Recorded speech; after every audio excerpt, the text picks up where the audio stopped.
died on Friday, and she was 96 years old. We had had a week of expectation that that would happen, and as people often say, it was her time. When I've been thinking about her and things I wanted to write down, and I've been doing that for several weeks, and then Jeff called and said, will you speak tomorrow? We may not get back. And so I hurriedly said, okay, I can put together these things I've been reading and studying and looking at, because one of the things I learned from dealing with Marie's mother, where is Marie get here? Where is she? There she is. Okay. And Albert's here too. Okay, there you are. Was that there is a rhythm to our existence. I want to recognize Albert Simon, who's here, and I'll have him stand just a second because I want you to know who he is, because he's the guy who does our publishing. He's at Marshall University. He does all our publishing. So those books we get for $20 would cost us $45 anyplace else. He makes them for us. And I want you to give him a round of applause because he does a great job. Thank you.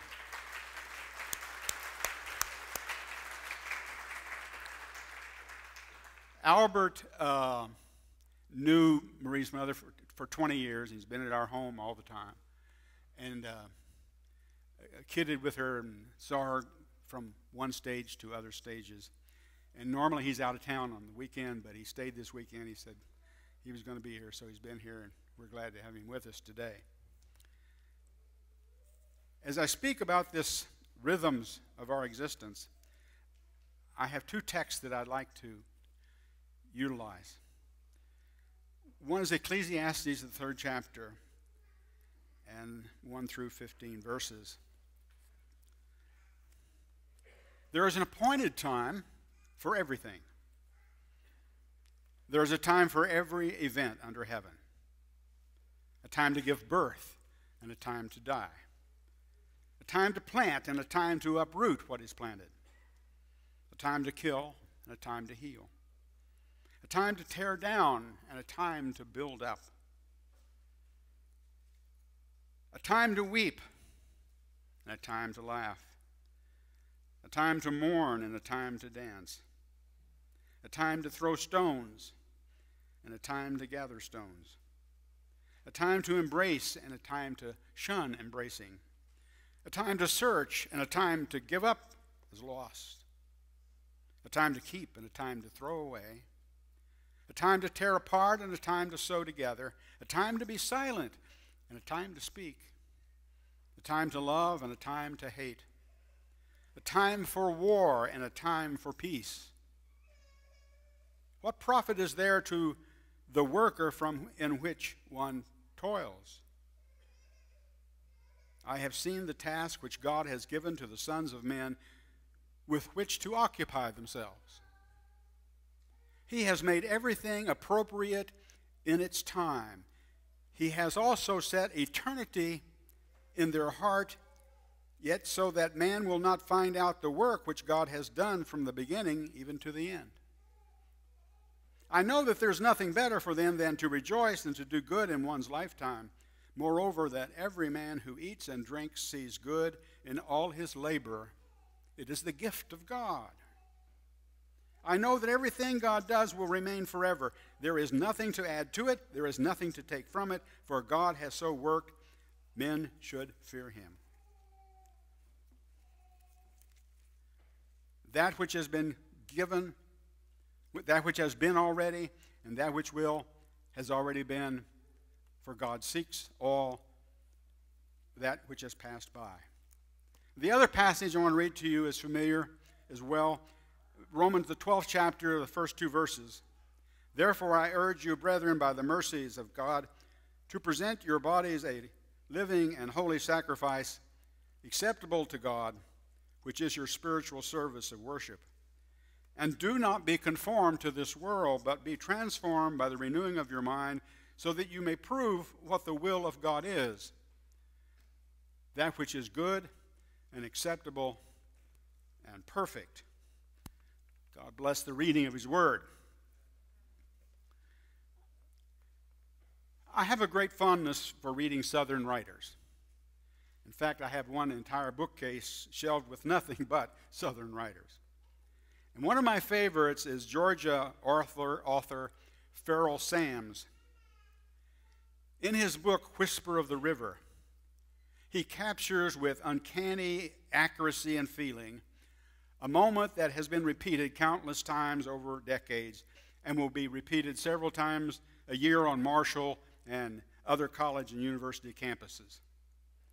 Hear these words and perhaps live again the scene as he approaches his mother before he leaves for school. He approached his mother with an impersonal kiss and conflicting feelings. Over the summer, she had become the focus of his eagerness to leave home. She had found innumerable tasks for him to do around the house and yard before she said, "You leave for good." He began to feel that her sole function that summer was to annoy and irritate him. He felt so nagged and nattered, so constantly directed, so badgered and harassed that he often wanted to scream, "Leave me alone!" Such rebelliousness, of course, would have produced upheaval in the secure order of things and was unthinkable. Instead, Porter responded with exasperated sighs, patient and formal answers through gritted teeth, unwitnessed rolling of the eyes, and extreme feelings of guilt. Peter Osborne Jr. was leaving for his first year of college. He and his mother had been and were responding to the rhythms of life that set the beat for such times. All summer, Porter had known it was a time to keep silence, as well as his mother had known it was a time to keep. But now he was leaving. And leaving was a different time. It was a time for casting away. For his mother, Vera. And for the self-conscious teenage boy, it was a time for speaking, though in measured tones. So with eyes brimming with tears, the mother prepared to let her son go. And she says, "Oh, my son," she said, "I'm going to miss you." And then she added, "Walk with God and grow in grace." What happens next is a kind of double exposure only possible in good writing. Porter gives his mother a tight hug and a sincere kiss and offers a casual goodbye. But the reader hears the thoughts and the quiet speaking in Porter's heart as he says, what the writer says, what moved him of a sudden was a feeling of remorse that he could ever have been ashamed of this lovely person who had done nothing but good for him his whole life. But he could not bear to see anyone to see how very precious this woman was to him. Big boys had to outgrow their mothers. Life does have its rhythms, rites of passage, like leaving home for the first time and arriving in a new place for the first time. Measure the beats that set the rhythm, that establish the tone of our lives.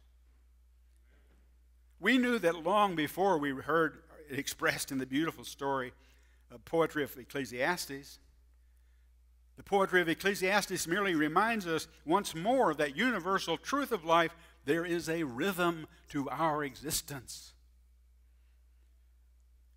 Now, through the ages, philosophers and sages have attempted to extrapolate the meaning of life by focusing on the rhythm. And the results have run the gamut of the Stoics of ancient Greece, who insisted that everything in life was precisely determined, all the way to the 20th century nihilists who denied the possibility of any enduring meaning in existence. The Stoics claimed that the meaning of life was its rhythm, and therefore they encouraged one another to go with the flow and experience the harmonies of life. In quite the other direction, the nihilists of the 20th century flatly refused that life and time have any meaning whatsoever. For them, life is to be endured. Any attempt to find meaning, they say, in life is futile. Now, another Southern writer, William Faulkner's character, Quentin Compson, echoes this despair of those who decide that life is a meaningless rhythm and an empty tune. And in The Sound and the Fury, Quentin awakens in his Harvard dormitory, and he hears the steady ticking of his watch. The writer says, when the shadow of the sash appeared on the curtains, it was between 7 and 8 o'clock, and then I was in time again, hearing the watch. It was grandfather's watch, and when father gave it to me, he said, Quentin, I give you the mausoleum of all hope and desire. It's rather excruciatingly apt that you will use it to gain the reductio absurdum of all human experience, which can fit your individual needs no better than it filled his or his father's. I give it to you not that you may remember time, but that you may forget it now, then for a moment, and not spend all your breath trying to conquer it, because no battle has ever won, he said.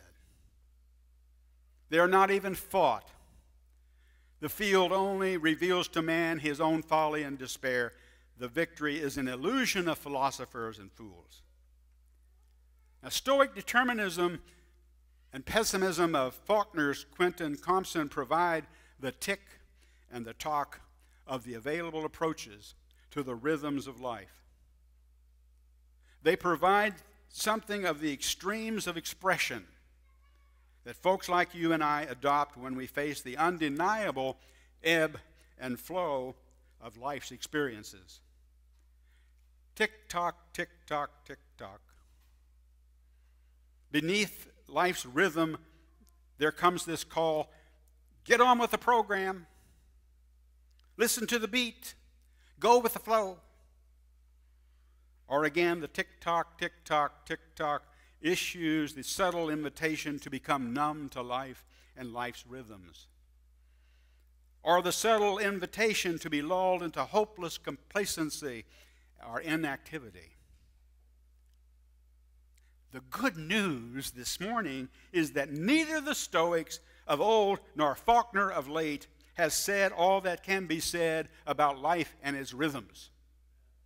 The good news this morning is that there is another way to understand our rhythmic existence. The good news this morning can be found in the poetry of Ecclesiastes that we read a few moments ago. For everything there is a season, a time for every matter under heaven, a time to be born and a time to die, a time to plant and a time to pluck up what is planted, a time to kill and a time to heal, a time to break down and a time to build up, a time to weep, a time to laugh, a time to mourn and a time to dance, a time to cast away stones and a time to gather stones together, a time to embrace and a time to refrain from embracing, a time to seek and a time to lose, a time to keep and a time to cast away, a time to keep silence and a time to speak, a time to love and a time to hate, a time for war and a time for peace. Tick-tock, tick-tock, tick-tock of life is clear in the poet's words. Yes, the poet does speak of the regularity of life. Time does give way to time. What separates the writer of Ecclesiastes from the cynical Stoic or the pessimistic Quentin Compson is that the poet of Ecclesiastes refuses to listen to the talk without first hearing the tick. He refuses to listen to the tick apart from the talk.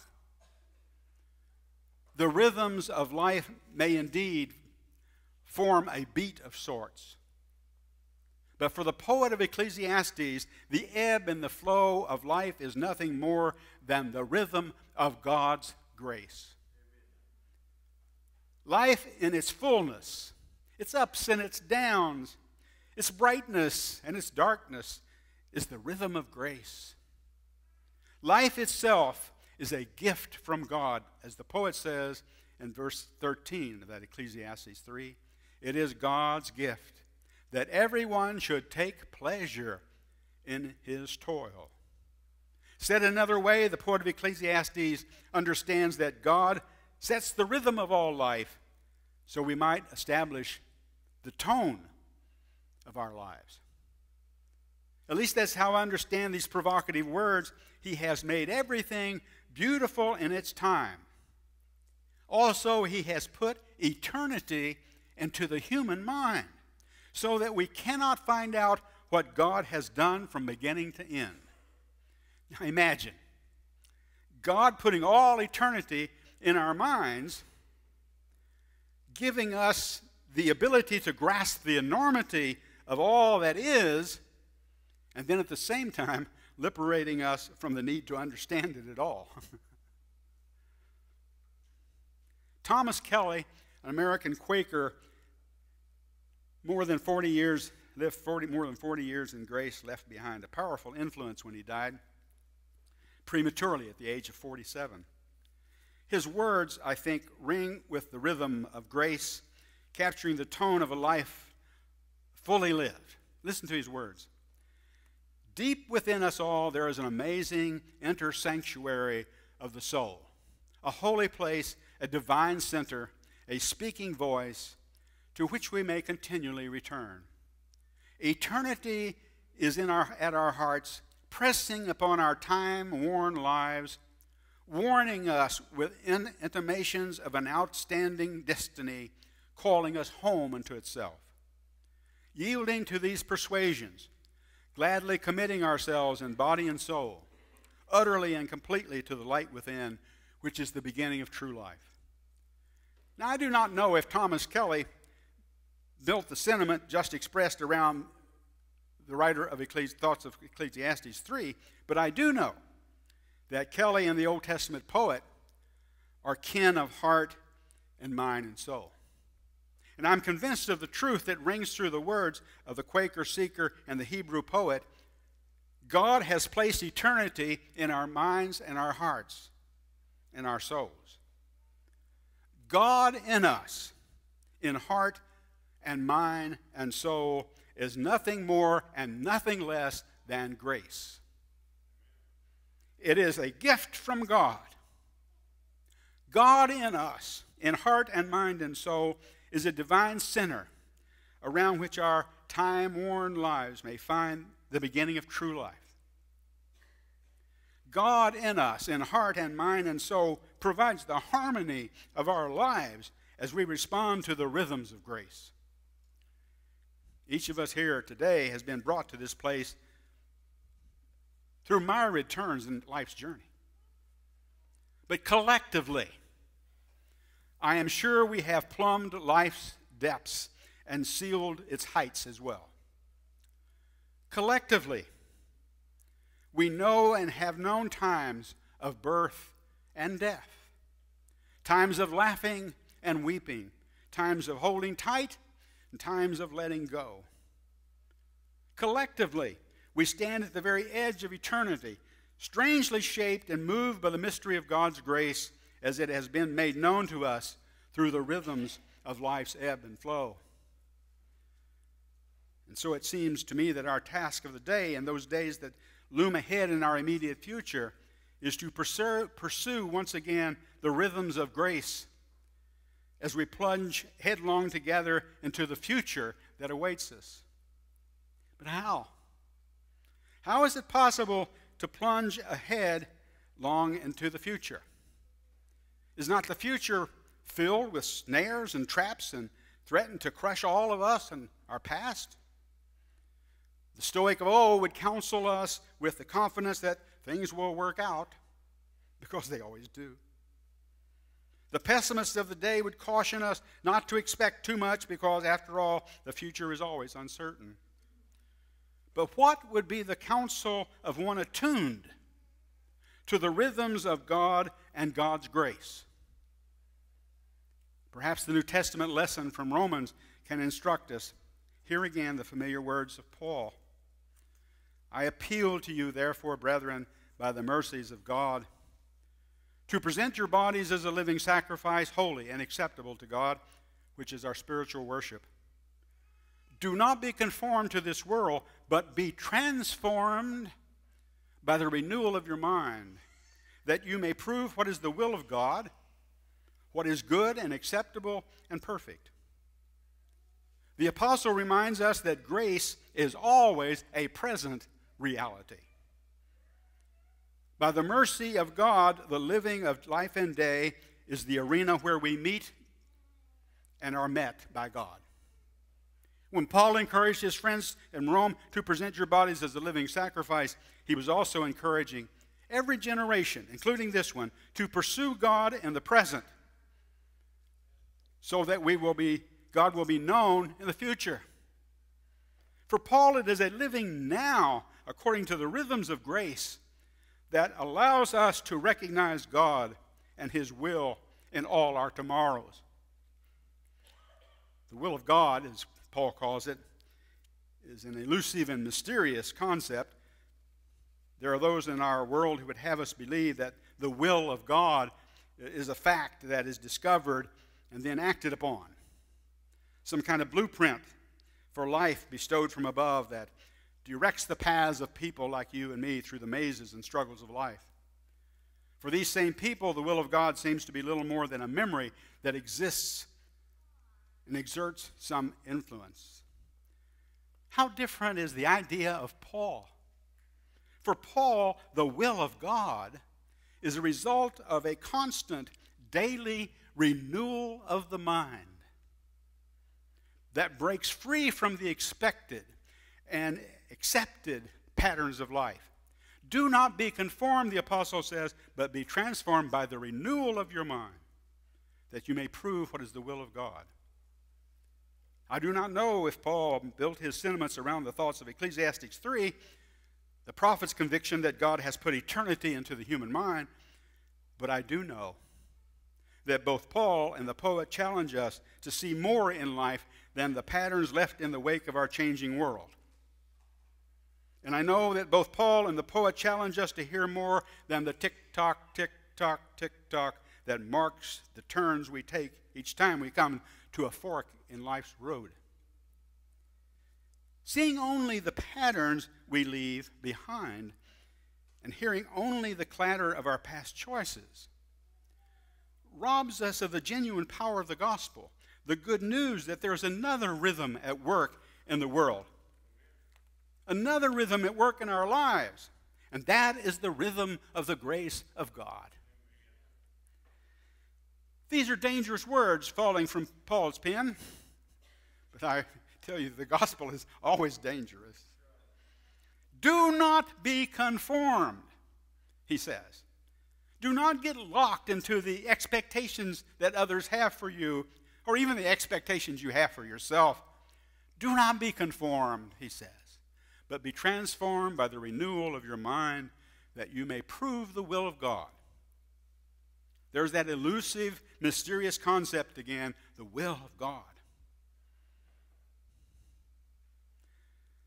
For Paul, it seems, the will of God is not something we can find and then act upon. No. The will of God is the transforming power of grace that we experience day by day in seeking to respond to the rhythms of our life. The will of God is not something I find and act upon. The will of God is what I experience in the transforming presence of grace. I do not know if Paul was thinking about the poetry of Ecclesiastes when he suggested that the experience of the will of God comes about through the renewal of the mind. But I know that Paul and the Old Testament prophet are kin of heart and mind and soul. And I'm convinced of the truth that rings through the words of the apostle and the Hebrew prophet, Hebrew poet. God has placed eternity in our hearts and souls. God in us is nothing more and nothing less than grace. It is a gift from God. God in us is nothing less than the source of the rhythm of grace, the transforming power of heart and mind and soul that sets us free so that we might prove what is the will of God, what is good and acceptable and perfect. We began some 20 minutes ago with a glimpse of Vera Osborne bidding her son Porter farewell as he left for college. She gave him good advice, you will recall. Her advice is also good for us today. She said, walk with God and grow in grace. Walk with God and grow in grace. Amen.